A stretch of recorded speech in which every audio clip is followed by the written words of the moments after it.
Hey folks, welcome back to the 2015 Vegas shoot here in Las Vegas. I am standing with the one and only Bulldog, Mr. Kendall Woody. Kendall, you don't shoot until 12, right? Something like that. I want to do What's a Pro shooting with Kendall. Kendall's been on a roll lately, as you guys know from the Lancaster footage that was out there. Just an absolutely, I'm just going to throw it out there, heartbreaking loss because so many people are pulling for this guy to bring home the big one. Kendall, we're in Vegas. We're at day 3. You're shooting at the tail end of the day today. You're up for the lucky dog. Anything's possible. You just got to clean. But what are you rolling with here in Vegas? Because I know this is a completely different setup than what we would see with you in Reading or something like that. Is this exactly what you had going in Lancaster, and what are we doing? Yeah, this is the exact same bow I had in Lancaster. It's a Podium X40. Okay. It's unbelievable. It's the most forgiving bow I've ever had. Okay. Now, you're obviously running the spirals on it as well. What is your draw length and what poundage are you pulling for Vegas? Around 29 and 5/8 inches. Okay. And right now I'm at about 58.7 pounds. Okay. All right. Last time I checked. Okay. What are you doing as far as a rest? Let's go over and tell me what rest you're using. Are you using a 10,000ths, 12,000ths blade? What are you doing? Well, it's an AAE Freak Show rest with a 10,000ths wide blade. Okay. I'm shooting 27/12s with 4-inch max vanes. Okay. All right. What are you doing here for a sight and scope setup? It's Excel sight, CR Apex scope, feather vision lens, 5 power. So 5 power here. Now, are you running a clarifier then? No. Okay, no clarifier. Mm-mm. All right. Tell me a little bit about, there's been a lot of questions on Facebook and social media. Folks want to know what you guys have chosen for when it comes to grip selection. What have you decided to do? Well, I've played around with the grips a little bit, and I've gone right back to the 0 degree. Okay, just a little bit of tape. Yeah, I kind of like my hand kind of low. Okay. And I find if I get it up a little bit, if I hold on to it longer than I should, my hand tends to just roll up, which is never good. Okay. So. All right. Talk to me a little bit about your bars. What kind of length you got out front? What do you got going on in the back? I see you're running the hot rods. Yeah, I'm running the AAE hot rods. I've got a 27-inch bar. I'm running 13 ounces up front. I've got a 13-inch bar in the back. Probably shouldn't say that. That's custom made. But anyway, and I'm running 32 ounces on the back. Okay, now I want to put to bed a little myth that happened in Lancaster. Okay. Showed some video of you pulling some weights and putting some weights on as you were going through the shoot down, right. And I think the commentators at the time thought you were peeling weights off, right. and then adding them in like 3 parts. Because hot rods, those weights are internal, are they not? So when it looks like you've got no weight out front, you actually have got that thing stacked full. Yeah, that's right. So explain that a little bit. This stainless steel piece alone is 10 ounces. Okay. You can get them in 6 and 4, I believe. Okay. And then it's got internal 1-ounce weights. And he made me some half-ounce weights. Because, I mean, a half-ounce on the end, you can feel a difference, you know. All right. And a 1-ounce change on the front end is a really big change. So okay. I asked for some half-ounces.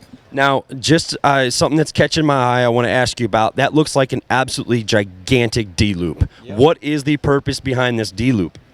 The purpose behind the D-loop is most people know I've gotten a lot wider through my chest. So I'm not as flexible as I used to be. Okay. All right, so what I've done, instead of having my draw length long enough to get my elbow back, I would have trouble staying in a peak. Because I pull real hard into the shot, and sometimes your head wants to do like this. Okay. All right, so what I've done is I've moved the string forward a little bit, just shortened it up just a little bit so I don't have to fight the peak. Okay. But I've had to make the D-loop longer to get my shoulder in the right position to keep my skeleton lined up. So I'd rather have my bones lined up than be, where somebody thinks I ought to be. Sure. You know, if I had my hand where most everybody is, my elbow would be like this. Well, you're going to shoot weak shots like that because my shoulder blade is not lined up. Okay. So that's the whole reason behind the D-loop. I mean, I can move it a 0.5 millimeter and I can make a big difference. Sure. See, you're running with the loop holds. Obviously, optics are pretty big.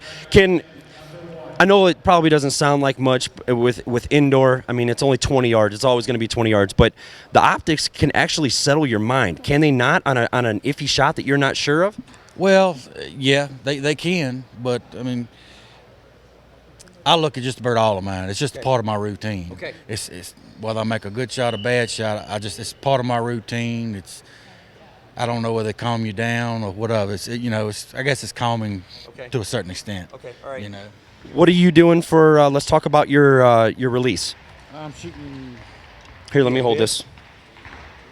I'm shooting the new True Ball Abyss designed by the one and only. Let's do that again. Okay, you're shooting what now? Shooting the new Abyss designed by the one and only Jesse Broadwater. Who actually had you in mind when he designed that? He did. That's my buddy. Yeah. And there's the Fulcrum and the Abyss. Okay, so you actually have both in your pouch. Yep, I do. Okay, all right. And your overall impressions of it. Obviously, if anybody watched Lancaster, they know that you were on a roll with it. So you have obviously fallen in love with it. Do you have it set up a certain way for you? Well, it comes in this position right here from the factory. Okay. I moved it around. Okay. I had a prototype, Sure. and I moved it around. And what I found what it did for me mostly is, in the right position, you don't fight the peep at all. Okay.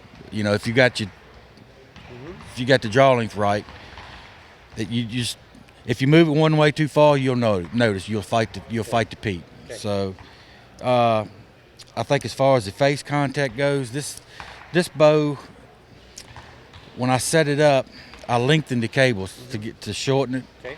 which drawed the axle to axle out, which made the string angle do this. Well, right now I feel like I'm leaning back just a little bit. Okay. So I don't know whether that's causing me a little holding issue. Okay. But I feel like I can get it better, believe it or not. I mean, the bow is awesome, but I believe I can get it a little bit better if I can get my head straight instead of leaning back. I mean, every little thing, It compounds it. you can't miss. So in this game, you can't miss. So every little thing you can do makes a difference. Gotcha.